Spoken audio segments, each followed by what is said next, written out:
सबको जय मसीह की। आइए एक छोटी सी आराधना के साथ आज के वर्स को चालू करने पाए। आमीन। धन्य धन्य यीशु नाम, स्तुति के योग्य यीशु नाम। हर एक जुबान ये गाएगी, यीशु पवित्र है, यीशु पवित्र है, यीशु पवित्र है, यीशु पवित्र है, मेरा यीशु पवित्र है। हालेलुया आमीन, हालेलुया आमीन, हालेलुया आमीन, हालेलुया आमीन। Thank you Jesus. प्रभु का धन्यवाद हो। आज जो वचन प्रभु ने बोलने के लिए दिया है उसके बारे में आपको बताना चाहूंगी। एहेजकेल 36। हालेलुया।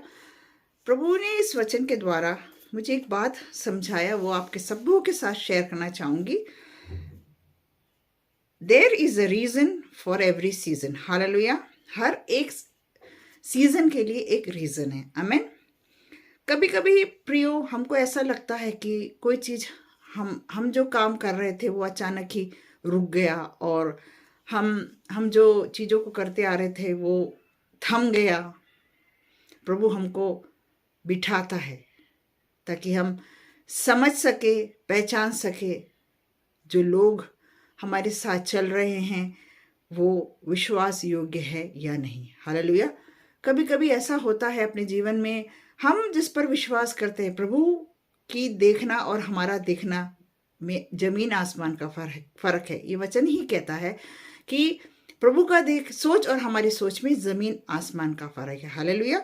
इस अध्याय के द्वारा प्रभु जो बात हमको सिखाता है कि अगर किसी कारण से प्रभु ने किसी व्यक्ति को या किसी लोगों को कुछ समय तक बिठाया है तो उसके पीछे बहुत बड़ा एक रीजन है। हालेलुया।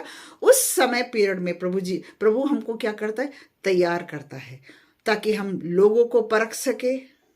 जो लोग हमको दिए गए, क्या वो उस तरह से चलना चाहते हैं जिस तरह से प्रभु हमको चलाता है, वैसे उस तरह से चलना चाहते हैं है कि नहीं। ये सारी चीजों को प्रभु हमको परखने के लिए बिठाता है।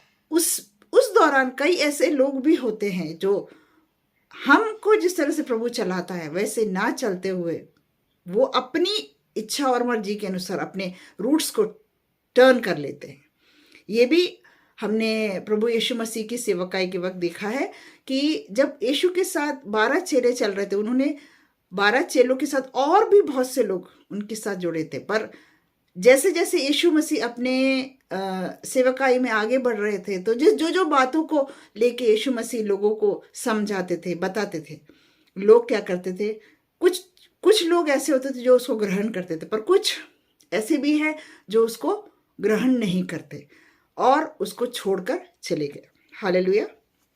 जब मैं ये एहेजकेल 36 पढ़ रही थी, उसके अंदर बहुत सी चीजें मेरे सामने आई कि हमको जब कोई ब्रेक मिलता है, अगर हमको कभी कोई ब्रेक मिलता है तो वो हमारे लिए अच्छा होता है। हम सोचते कि अरे ये चीजें क्यों अभी रुक गई है। नहीं, उसके अंदर प्रभु की अपनी एक योजना होती है, उसके अंदर प्रभु की अपनी एक स्ट्रैटेजी होती है जिसके द्वारा प्रभु हमको कुछ सिखाता है।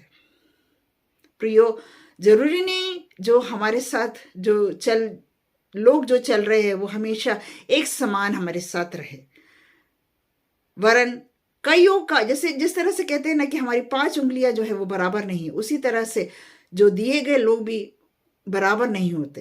पर प्रभु हमको वो ब्रेक में हमको सिखाता है कि किस तरह से हमको अपने आप को तैयार करना है और कैसे हमको वो तैयार करता है। उस पीरियड में वो हमको किस तरह से तैयार करता है और उस पीरियड में हमको वो किस तरह से अपनी बातों को हम पर रिवील करता है ताकि हम लोगों तक उस बातों को पहुंचा सके। हालेलुया।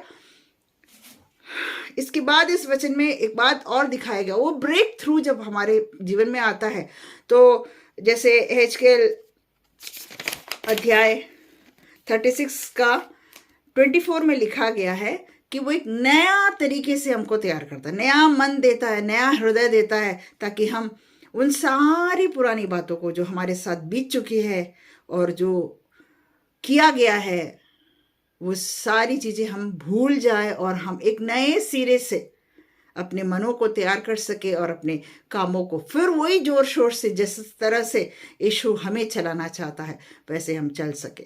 इस पूरे अध्याय को पढ़ते पढ़ते मैंने बहुत सारी चीजें अपने जीवन में सीखी, बहुत सारी चीजें रिवील कराई गई प्रभु के द्वारा कि जातियों में भी, जैसे मसीह भाई बहनों में भी कई ऐसे लोग होते हैं जो सोचते हैं कि ये जो व्यक्ति है इसके साथ हमें चलना चाहिए है कि नहीं। इस तरह से कई लोग हमारे जीवन में प्रभु खुद भेजता है ताकि हम उनको परखे, समझे, और प्रभु खुद ब खुद समय रहते रहते उनको हमसे दूर करता है। हमको लगता है अरे हमसे वो दूर हो गए, हमको बड़ा दुख लगता है कि अरे वो हमसे दूर हो गए, हमको एक अच्छा वो मिलता है, पर उस पीरियड में हमको यीशु मसीह सिखाता है। हेजकेल पूरा 36 आप पढ़ के देखिएगा, उसके अंदर किस तरह से इजरायलियों को प्रभु ने अपने राज्य में चलने के लिए तैयार किया। हालेलुया। कभी कभी हम भी अपने जीवन में उस उथल पुथल के समय में अपने जीवन से कई ऐसी चीजें हमारे हाथों से भी हो जाती है जो यीशु को पसंद नहीं होता है, पर प्रभु हमको बिठाता है और हमसे घुटना टिकवाता है और समझाता है कि कहाँ तुम लोग गलत हो, कैसे मैं चलता था वैसे तुमको भी चलना है। वो ब्रेक जो है वो बहुत जरूरी है। प्रियो जब मैं इसको पढ़ रही थी तो मैं बहुत प्रफुल्लित हुई जब मैं इसको पढ़ रही थी कि प्रभु हमको कुछ सिखाने के लिए ही हमको ब्रेक देता है। हम निराशा में आ जाते हैं कि अरे अब कैसे होगा चीजें। नहीं, प्रभु जानता है और उसने हमको निकाला है कराने को, अपने कामों को कराने को निकाला है, तो जानता है कौन जो है वो हमारे लिए जरूरी है और कौन जो है हमारे लिए नहीं जरूरी है। हमको किसी को हटाने या किसी को बताने की जरूरत नहीं, वो खुद ब खुद यीशु मसीह उनके मन में डालता है और उनको उसी तरीके से हमारे जीवनों से दूर करता है ताकि हम वो जैसे चलते हैं वैसे चल ना सके, जैसे यीशु चलाना चाहता है वैसे हम चल सके। हालेलुया। इस छोटी सी बात को जो हेजकेल 36 के द्वारा मुझे बताई गई थी, मैं उसको शेयर करने पाई हूँ। ये मैं विश्वास करती हूँ कि मैंने इसको शेयर करने पाई हूँ। साथ ही साथ आप सभी इसको पढ़िए और अपने जीवन की कमी घटियों को समझिए ताकि हम वो समझ सके कि हमको क्या कारण है जिसकी वजह से हमको प्रभु ब्रेक देता है। जैसे टॉपिक जो मुझे मिला गया था, मेरे को प्रभु के द्वारा ही वो टॉपिक मुझे मिला था, there is a reason for every season. Hallelujah. हमको समझाने के लिए प्रभु, हमको तैयार करने के लिए प्रभु हमको वो ब्रेक देता है ताकि हम हमारे चारों तरफ जो हो रहा है उसको हम समझ सके और प्रभु की वाणी को सुन सके और उसके अनुसार अपने जीवन में उस रास्ते की ओर चल सके। जैसे यीशु मसीह का वचन कहता है, सकरा है वो मार्ग जो यीशु तक पहुंचाता है। हालेलुया। जी हाँ, सकरा ही है वो मार्ग।